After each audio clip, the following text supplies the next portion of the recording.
అందరికీ నమస్కారం. మన తెలుగు ఛానల్కి స్వాగతం.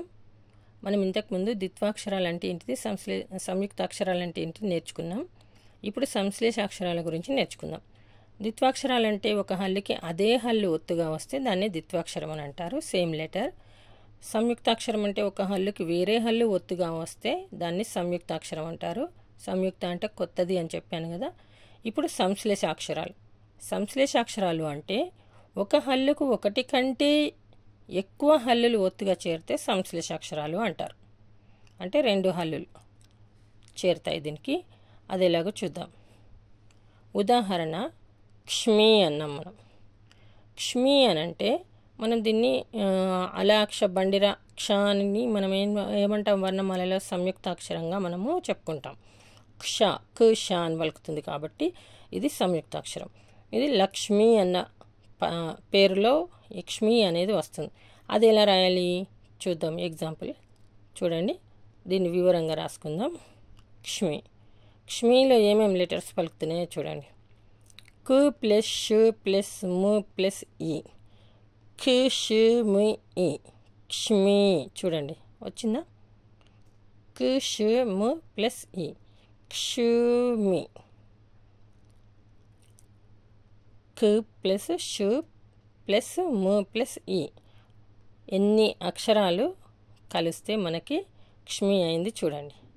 అంటే ఇది నకరపులు, ఇది నకరపులు, ఇది నకరపులు, ఈ మూడు నకరపులకి ఈ చేరితే క్ష్మి అయింది.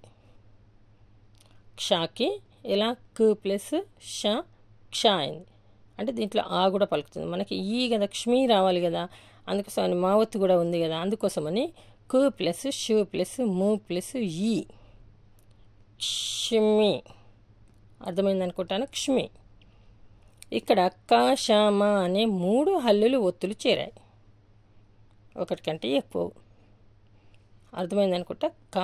కా చేరింది, షా చేరింది, మా మూడు హల్లులు ఒత్తుగా చేరాయి. ఇంకొక ఉదాహరణ, అస్త్రం. అస్త్రం అంటే ఫస్ట్ ఆ అలాగే ఉంచాలి, అచ్చు కాబట్టి ఆకి ఆనే ఉంటుంది. స్త్రం. స్ త ర్ అం. చూడండి, స్ ప్లస్ త్ ప్లస్ ర్ ప్లస్ ఆ ప్లస్ సున్నాకి సున్నా.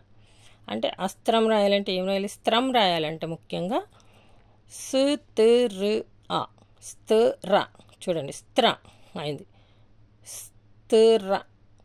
అర్థమైంది అనుకుంటాను. సున్నా. సున్నా ఇక్కడ మూలాగా పలుకుతుంది.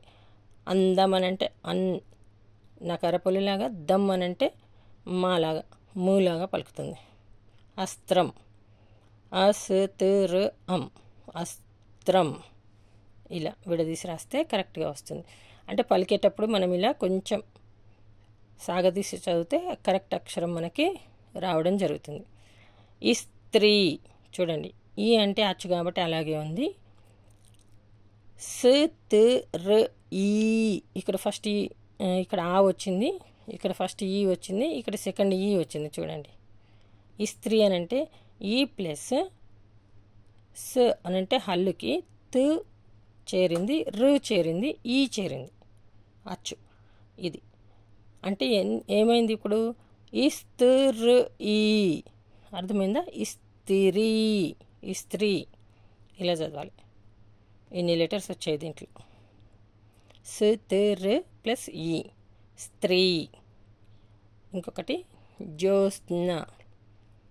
జ్యోత్స్న అని అంటే దీంట్లో మళ్ళీ వేరే లెటర్ వచ్చింది చూడండి. జు ప్లస్ యు ప్లస్ ఓ. జ్యో. జియో. అర్థమైంది అనుకుంటాను. జు యు ఓ. జియో. జో. స్న ఎలా రాయాలి? థ్ ప్లస్ స్ ప్లస్ ను ప్లస్ ఆ.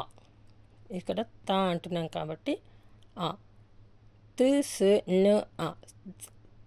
జ్యోత్స్న. జ్యోత్స్న. అర్థమైంది అనుకుంటాను. ఇక ఇవి సంశ్లేషాక్షరాలు. ఈ విధంగా రాస్తే మనకి కొంచెం ఈజీగా ఉంటుంది. అక్షరాలు ఏమేమి వచ్చాయో కరెక్ట్గా చదువుకుంటే మనకి ఆ అక్షరాలు కరెక్ట్గా రాయడం జరుగుతుంది. ధన్యవాదాలు. ఈ వీడియో కనుక మీకు నచ్చినట్లయితే లైక్ చేయండి, షేర్ చేయండి, సబ్స్క్రైబ్ చేయండి.